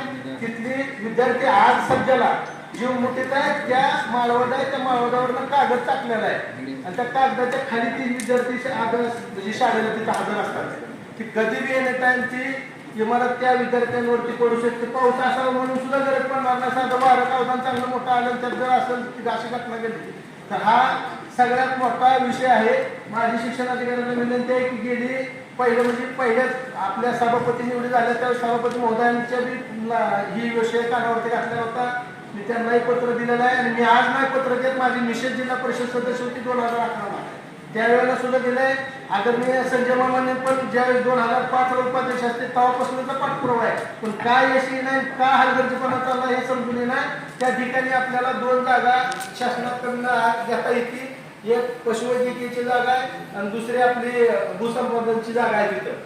तर त्या ह्याच्यातनं दोन्हीतली कुठली तरी जागा आपल्याला तिथं 5 गुंठ मिळणं गरजेचं आहे. शिक्षणाधिकाऱ्यांनी सांगावं की व्हिजिट दिल्यानंतर पुढची कारवाई काय केली. आदरणीय अध्यक्ष महोदय, सन्माननीय सदस्य महोदयांनी मला हा विषय सांगितल्यानंतर दुसऱ्या दिवशी मी त्या शाळेची पाहणी करण्यासाठी गेलो आणि तिथं पाहणी केल्यानंतर असं लक्षात आलं की एक छोटीशी खोली आहे आणि त्या पाहण्याच्या खोलीमध्ये तिथं 12 विद्यार्थी शिक्षण घेत आहेत आणि मग त्याच्या शहराच्या जवळ असल्यामुळे तिथं दान म्हणून कोणी जागा द्यायला तयार होत नाही दर बघितले तर. आणि म्हणून त्याच्या बाजूला कृषी विभागाची आणि भीमा कालवा क्रमांक 10ची अशी काही जागा आहे त्याच्या बाजूला आणि एक सभागृह पण आहे हॉल. आम्ही त्याची पण पाहणी केली.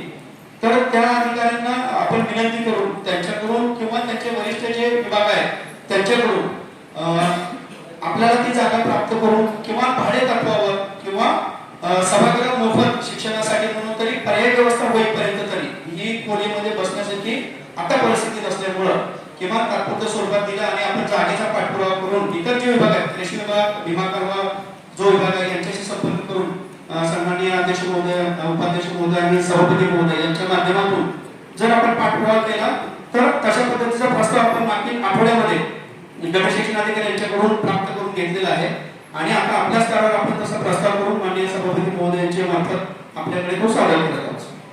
माझी विनंती आहे की ती तातडीनं येणाऱ्या जी जूनमध्ये शाळा चालू होणार आहे त्याच्या अगोदरती तो कुठलाही असू द्या, भाडे तत्वावरती असू द्या, कशावरती असू द्या, परंतु त्या शाळेच्या जागेचं निवारण झालं पाहिजे एवढीच माझी विनंती आहे. माझ्या मतदारसंघामध्ये कोवळे म्हणून एक गाव आहे, पाटील वस्ती त्या शाळेचं नाव आहे. त्या शाळेमध्ये स्लॅबचे तुकडे पडून एका छोट्या विद्यार्थ्याचा हात फ्रॅक्चर झाला. म्हणजे जिल्ह्यामध्ये अनेक शाळा ह्या धोकादायक बनलेल्या आहेत. अतिशय गंभीर विषय आहे. माझी आपल्या सर्वांना विनंती आहे की बांधकाम विभागाला सूचना देऊन अशा जिल्ह्यातल्या ज्या धोकादायक बनलेल्या शाळा आहेत त्या तात्काळ निर्लेखित करून तिथं नवीन शाळा खोल्या बांधण्यात याव्यात असा आजच्या सर्वसाधारण सभेमध्ये ठराव द्यावा ही विनंती. बऱ्याच अशा शाळा आहेत. आणि माझं आषाढी वारीचा एक मुद्दा आहे. आषाढी वारीचे एवढे संत ज्ञानेश्वर महाराज, संत तुकाराम महाराज यांची वारीची दिंडी असणारे वारकरी व संतांच्या पालख्या टेंभुर्णी ते पंढरपूर मार्गावर असतात. तरी माझा गट हा संपूर्ण पंढरपूर टेंभुर्णी मार्गावर येतो. तर त्यातील रस्ते बरेचसे खराब आहेत आणि त्या रस्त्यांना नवीन निधी मिळावा.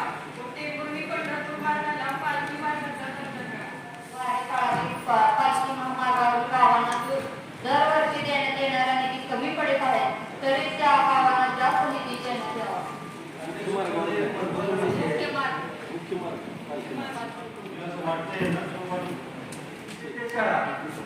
पूर्वी बक्षीसपत्र देत होते जागा असं काही शाळा त्या बांधकाम शाळा बक्षीसपत्र झालं. आता त्या ठिकाणी काय करायचं कंपाऊंड करायचं शेतकरी करून घेतो. जे 10 वर्षापूर्वीच्या जी शाळा तिथं आहेत त्यासाठी आपल्या जिल्हा परिषदेमध्ये जागा ताब्यात घेऊ शकतो आपण. तसा माझा एक शिक्षण अधिकाऱ्यांना हे आहे प्रश्न आहे, तुम्ही काय कारवाई काय केली त्याची?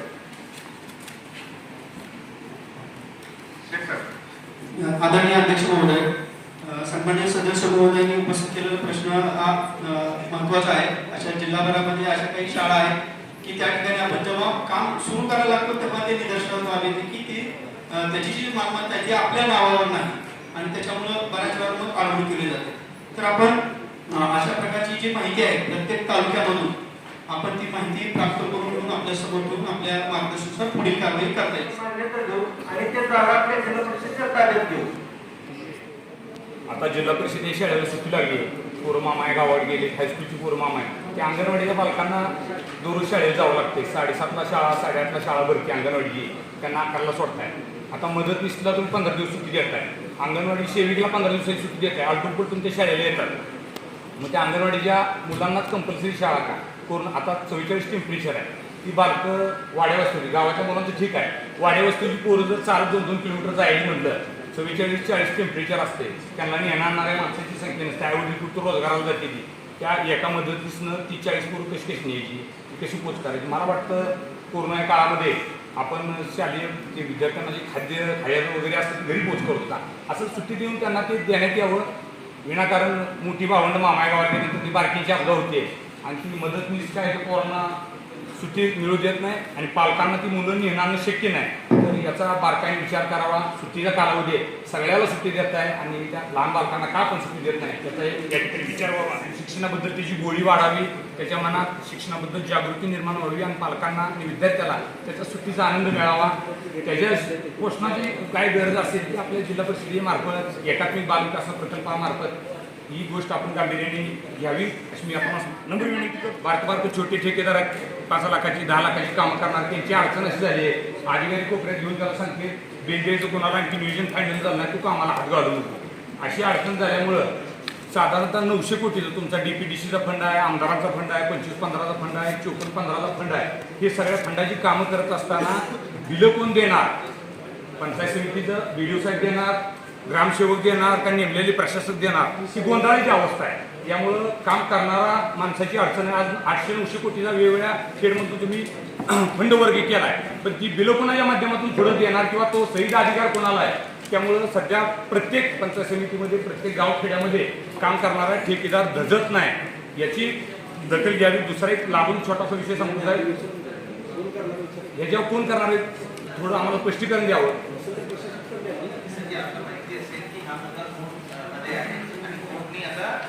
तारीख 22 जूनची दिलेली आहे, बरोबर आहे.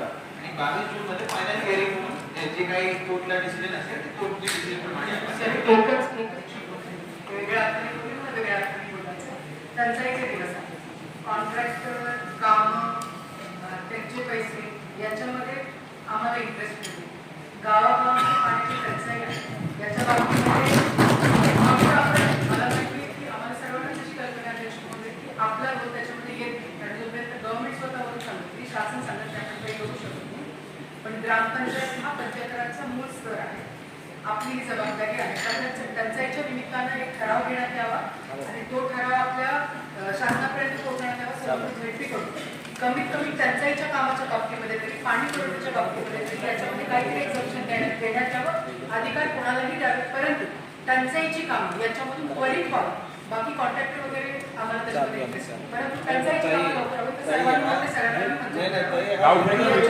याच्याशी दोन आणखी एक विषय माझा आहे जलजीवन मिशनचा. त्याच्यावर कदाचित आपला फार कमी येतो, परंतु राजकीयदृष्ट्या वेगळा चर्चेचा मुद्दा केला जातो जलजीवन मिशनच्या बाबतीमध्ये की कोटेशन्स अशी दिली गेली, यामुळे हे झालं.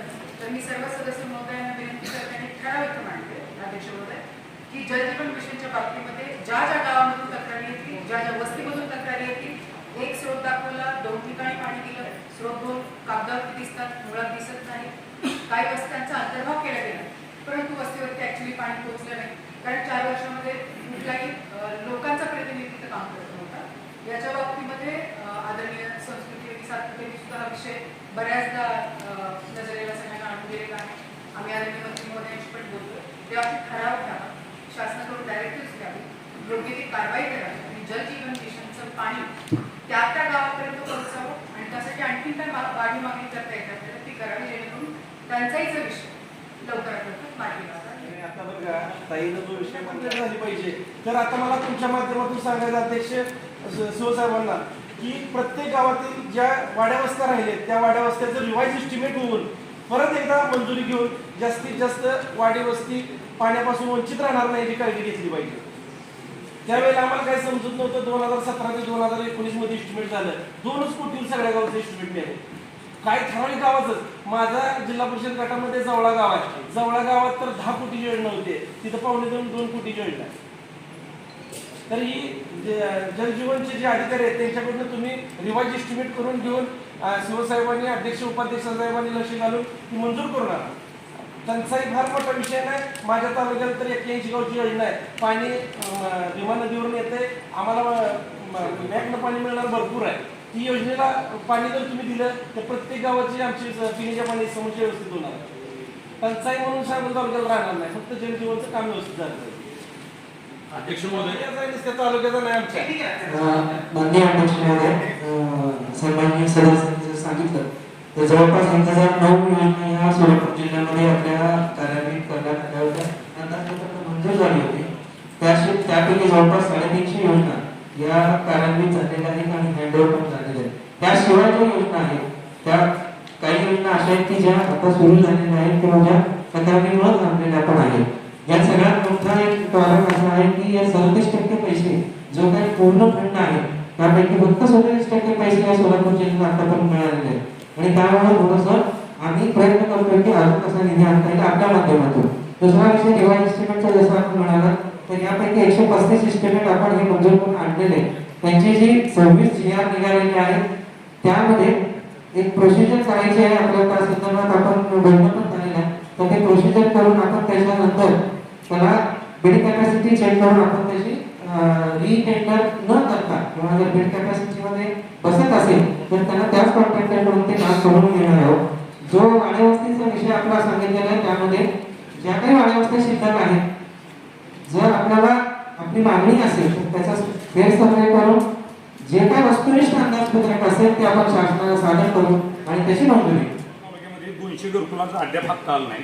ही आधार बेस पर्शी प्रणाली म्हणून काय आली, त्या पर्शी प्रणालीनंतर जी कॉन्ट्रॅक्ट बेसची कर्मचारी आहेत, कंत्राटी कर्मचारी आहेत घरकुल विभागाला, त्यांनी अद्याप साधारणतः 3 महिन्यापासून 1ही रुपया तर लोकांना दिला नाही. साधारणतः पंचायत समितीला 100 ते 150 लोक सांगायला पंचायत समितीला दररोज हेल्पाट मारतात, त्याचं परफेक्ट उत्तर कोणाकडे नाही. आणि ते सांगतात जेडपीमधून अडकलेत पैसे, जेडपीवाले सांगतात की आधार प्रणालीत पैसे अडकलेत, कशामुळे ते समजायला मार्ग नाही.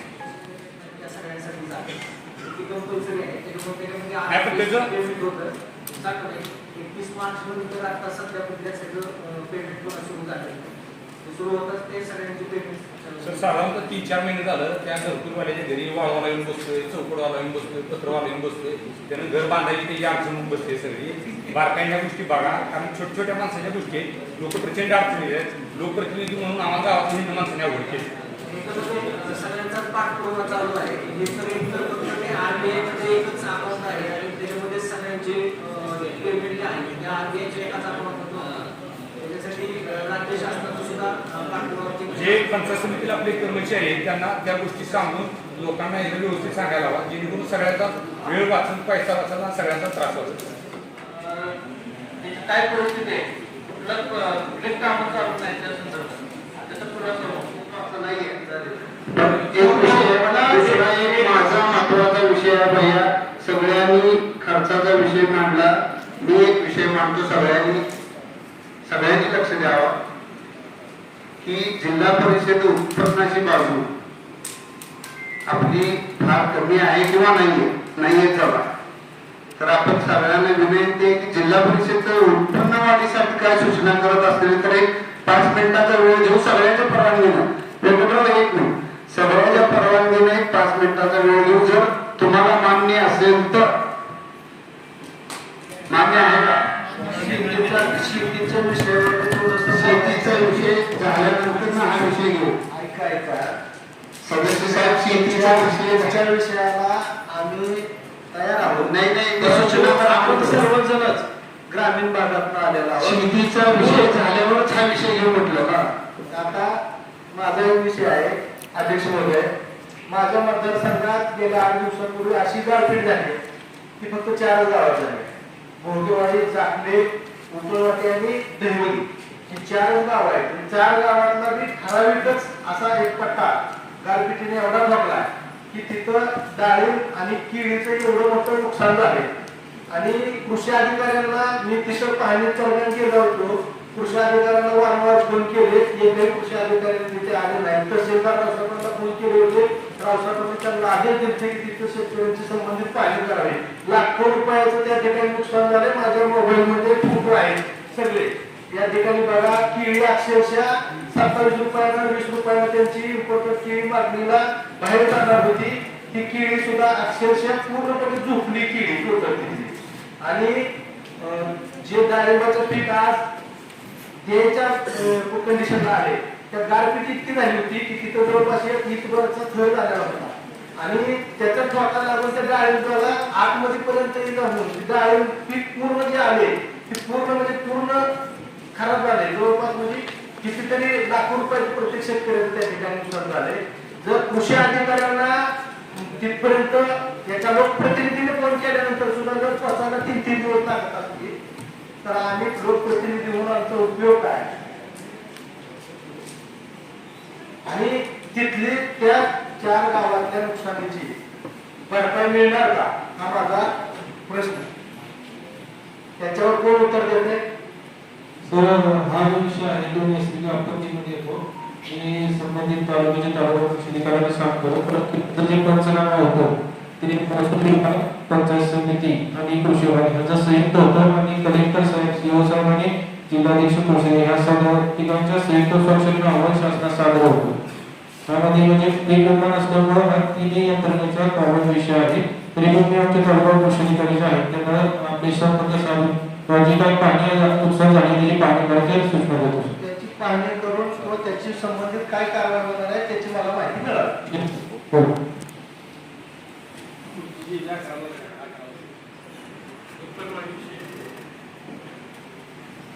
एकच मिनिट थोडं महिला सदस्यांकडून साधारणपणे मागणी अशी आहे की अंदाज असा होता की आपण 4:30-5 पर्यंत सभा संपू. बऱ्याच जणांनी बोलू शकत नाही.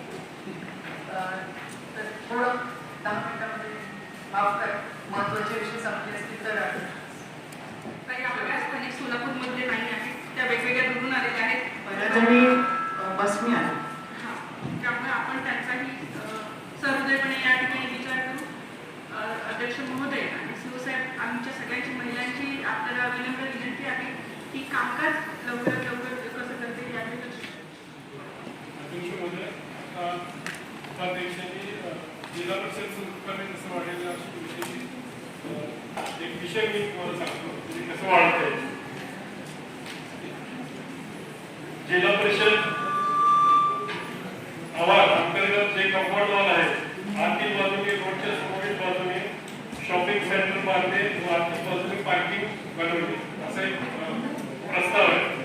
तर ग्रुप 1 ते Z3 मुख्य प्रवेशद्वार ते उपोषण गेट ते DRDA दर्गा पर्यंत 250 मीटर अंतर येते. तर त्या अंतरामध्ये त्यामध्ये एकूण 75 शॉप निघतात. सदरचा शॉप साईज साधारण 20 बाय 10 फुटाचा होईल आणि उंची 12 फुटाची. तर सदरच्या शॉप खाली कार पार्किंग सुद्धा करू शकतो आपण. तर हा विषय जर शॉप तयार झाले तर जिल्हा परिषदचं आर्थिक उत्पन्न वाढ होईल. शिवाय कंपाऊंड वॉल लगेच जे पत्र्याची शॉप आहे सध्या त्याचे विद्युतीकरण ते थांबेल. आता मी सध्या टपऱ्या आहेत त्या टपऱ्या आपल्याला थांबवता येईल आणि तेच लोक आपल्याला शॉप वाटप त्यानंच करता येईल आणि साधारण 5 ते 10 हजार महिना वाढत येतील आणि त्यामधून आपल्या जिल्हा परिषदचं उत्पन्न वाढू शकेल असा एक प्रस्ताव आहे. तर त्यावरती अध्यक्ष महोदयांनी आमच्या प्रशासनाने उपाध्यक्ष महोदयांनी विचार करा. गुणवत्तेचा बांधकाम गुणवत्तेचा तर तो एक विषय आहे. बांधकाम विभाग ग्रामीण पाणी पुरवठा विभाग अशी 350 मीटरची फ्रंटेज आहे आणि दक्षिण माड्यामध्ये मेन चौकातच आहे. जिल्हा परिषद शाळाच माडा चौकात आहे. साधारणतः 250 ते 300 गाळे सहज मिळू शकतो. आपण सर्वांनी एकदा विजिट केली तर एकदा चालेल म्हणजे आपल्याला बरोबर होईल लक्षात पण येईल. जागा आहे त्या ठिकाणी जर आपण जिल्हा परिषदच्या माध्यमातून गाळे बांधले किंवा ती जागा जर गाळे बांधायला पाठवत असेल आपल्याकडे तर आपण तीच जागा जर भाड्याने दिली तरी सुद्धा उत्पन्न मजबूत पद्धतीने वाढू शकतो. नाही आपल्याला म्हणजे पण आपण आपल्या उत्पन्न वाढीसाठी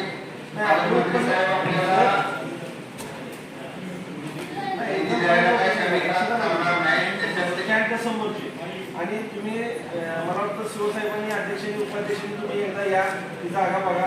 तुम्ही जसं म्हणताय ना की जिल्हा परिषदचं उत्पन्न वाढलं पाहिजे निश्चित पद्धतीने उत्पन्न वाढेल अशीच जागा आहे. एकदम प्राईम लोकेशनला जागा आहे जिल्हा परिषद आणि त्याचा सध्या काही उपयोग नाही. आणि तुम्ही लक्ष दिलं तर निश्चित पद्धतीनं तिथनं निघणारं उत्पन्न जर नुसतं सांभाळायला दिलं तर आम्ही सदस्य लोक करू शकतो. कारण एवढं उत्पन्न निघू शकतो. आपल्या जिल्ह्याचे पालकमंत्री आदरणीय जयकुमार शिवगोले साहेब मतदारसंघाचे आमदार समाजाचे अवताडे आणि आमचे नेते आदरणीय प्रसन्न परिचारक या सर्वांच्या प्रयत्नातून पंढरपूर विकास आराखड्याला मंजुरी मिळाली. त्याबद्दल या सभागृहामध्ये या सर्वांचं अभिनंदनाचा ठराव घ्यावा.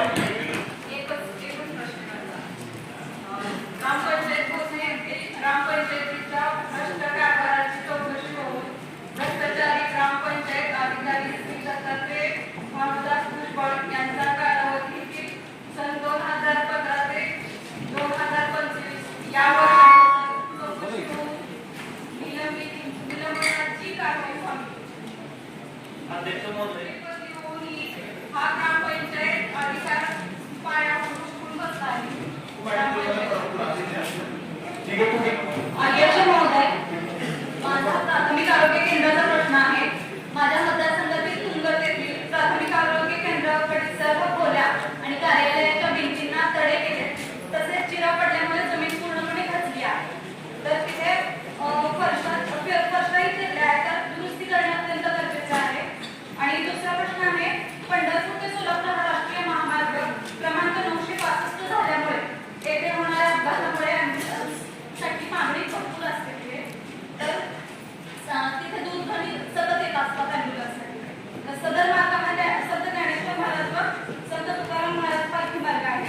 त्यामुळे माझ्या गावातील माझ्या गटातील तुंगत व रोपे प्राथमिक केंद्रासाठी खास बाब म्हणून 102 व 108 ॲम्ब्युलन्स यासाठी इंधन अनुदान मिळावे हे अत्यंत गरजेचे आहे. सांगा ना आता जिल्हा परिषद शिवून आम्ही 3 महिने झाले प्राथमिक आरोग्य केंद्राला आणि दुसरा विषय अध्यक्ष आणि शिवसाहेब जो तुम्ही पंचायत समितीला खाली विस्तार अधिकाऱ्यांची नेमणूक केली आजपर्यंत जिल्हा परिषद सदस्यांना विचारा कुणाला तुम्ही विस्तार अधिकाऱ्यांचा फोन आलाय का किंवा तुमचा सचिव झाला एकालाही नाही. तुम्ही विस्तार अधिकारी नेमता 5 वर्ष होऊन गेल्यानंतर ते काय करतो ग्रामपंचायत पासून अधिकाऱ्यांची संख्या कमी आहे. असं बघून काय असतं आमच्या विस्तार अधिकारी आलाय आमच्या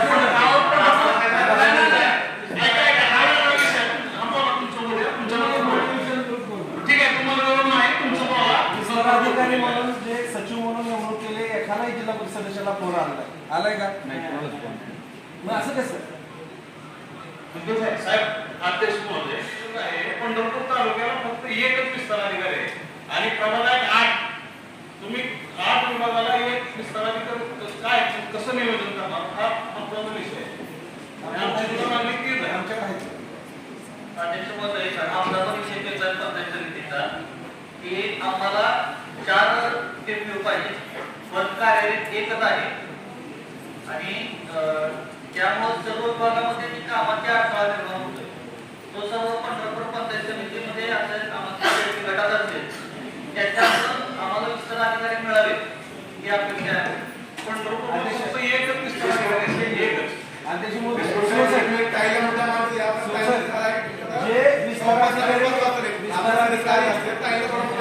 विस्ताराधिकारी सचिव म्हणून नेमला जातो, त्याचे अधिकार काय, त्याची जबाबदारी काय जिल्हा परिषद सदस्याला माहित व्हायला पाहिजे.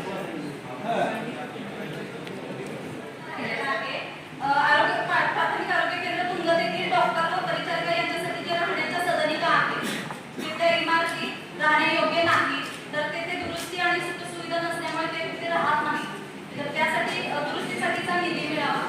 ठीक आहे. यामध्ये कायदा किंवा शासन निर्णयानं ज्या काही कर्मचारी तालुका स्तरावर गट विकास अधिकाऱ्यांना आपण शिकवतो, आपल्या प्रश्नांना असं असतं की त्या झालेल्या नाही. झालेच ना झाले विस्तार अधिकारी नेमले, पण विस्तार अधिकारी आम्हाला कोणाला कळवलं नाही. प्रभाग रचना कमिटी झाली नाही.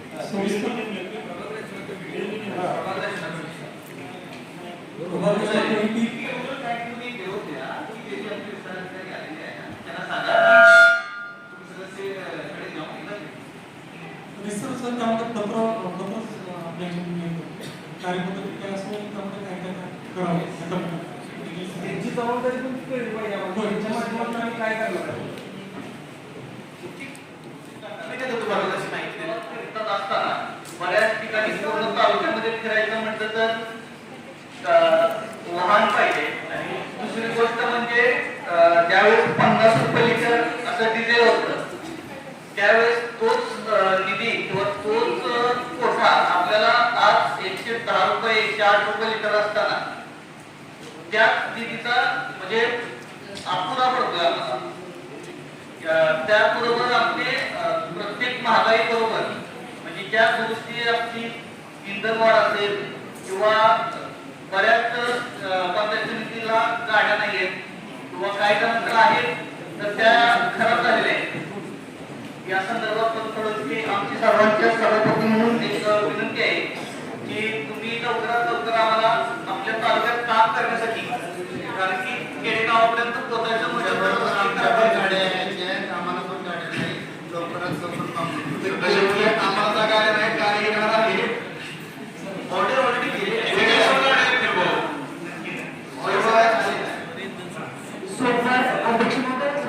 जिल्हा परिषद सोलापूरच्या वतीनं आम्ही आपला अभिनंदनाचा ठराव मांडतो आणि आम्ही सगळेच सहभागी असतो.